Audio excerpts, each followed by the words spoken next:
What's up, Key? Welcome to your 5th Java tutorial, and in this tutorial I'm going to be talking to you guys about something called a variable.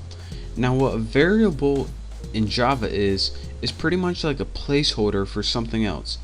Now if you remember from math class back in like 7th grade or whatever, whenever you had a variable and it was usually named something like x, you could have it set to a value like 73, and then whenever you used x in a program or a calculation or something, x would take the value of 73. And that's pretty much the same exact thing a variable does in Java. You assign something called a variable name to a value, then whenever you use the variable, people know that it's not really the variable, but it actually stands for that value. So let's go ahead and make one of these in Java.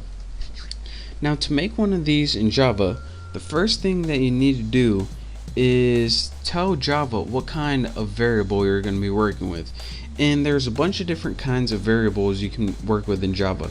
You can use integers like 3, you can use integers with decimal points like 3.14, you can use letters like S, you can use strings of characters like Bucky. And so once you have that decided, you need to have a way to tell Java what kind of variable you're working with so it doesn't get confused. So what we're going to be working with today is something called a double. Now what a double is it's a keyword that tells Java, alright, you're going to be working with a number, but this number can have a decimal point as well. So after you tell Java what kind of variable you want to work with, you got to give it a name. So let's go ahead and say we're going to be working with a variable called double, and we're going to name it tuna. Now after you have a variable called tuna, you need to give it a value. So go ahead and write tuna, which is the variable name, and then go ahead and press equals.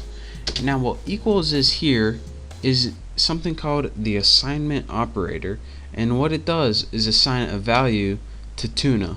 So what value are we going to assign to it? Let's go ahead and write 5.28, my favorite number, 5.28. So here's what we did so far. We told Java that we're going to be working with a variable called tuna, and that it's going to be a double, meaning that it has numbers on both the left and right hand side of the decimal point. Again, an integer is only a whole number like 8, 10, -4, and a double has a fraction like 5.28, 8.18. So again, we told that tuna is a double. It has a fraction. Next we said, alright, what's the value of tuna? Well, here's the name, here's the assignment operator, and here's the value. Tuna equals 5.28. Now we have a variable that has the value of 5.28 that we can throw into any Java program. So let's go ahead and do that. And how we do that is just like we did before, just print it out on the screen. So let's go ahead and write system, let me type it right, system.out.print. And in your parameters, instead of typing a string of text like this is a string, all we have to do is type the word or the name of the variable, such as tuna, and that would print tuna out on the screen. Don't believe me? Let me show you guys. Let's go ahead and run this, and as you can see down in our little run box, it has the variable 5.28.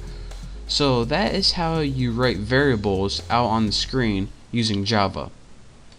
And another cool thing that you can do with these variables is, in the last tutorial I showed you guys how to write strings of text on the screen.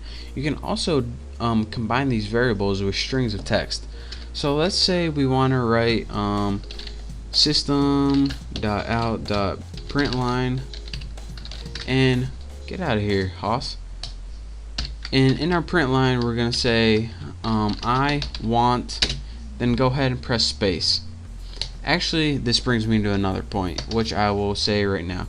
There's two different things, system out and print, and system out and print line. So let me show you guys what those do right now. System.out.println, and let's go ahead. So what's this saying right now? I want 5.28 what do you want? 5.28 movies. I want 5.28 movies. Makes no sense, but just deal with it. Now let me show you guys what this does, and I'll show you guys why it does it. Let's go ahead and run this, and it says okay, we printed 3 things, but it only is on one line. I want 5.28 movies. And let me show you guys why this is. There's 2 different print statements that you guys learned so far. A system out print, which you see in the first 2 lines, and a system out print line, which you see in the next line. What a print statement does, a basic print with no line, is it says, alright Java, we want to print this, but we want to stay on the same line. And it says, alright, so just stay on the same line, and then after this move to the next line. So after you have print line, what it would do is move the cursor to the next line. So if you printed anything after this, it would show up on the next line. Don't believe me? Let me show you guys. System out print, and we can even have a basic print statement right here. And let's have apples. Let me go ahead and run this, and as you can see, this one moved to the new line.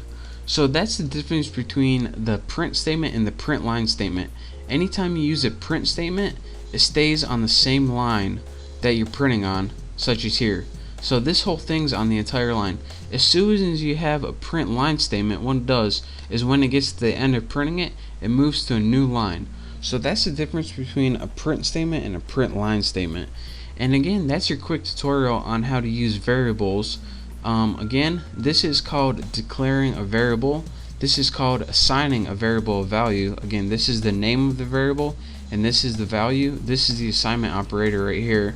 And anytime you want to use a variable to print out on your screen, just write system out print, and then write the name of the variable right there, and it'll print out on your screen. So again, that's your quick tutorial on variables and how to use variables in Java. So thank you guys for watching. Make sure to subscribe to my channel. Don't forget to check out my next tutorial. And again, thank you, and I'll see you next time.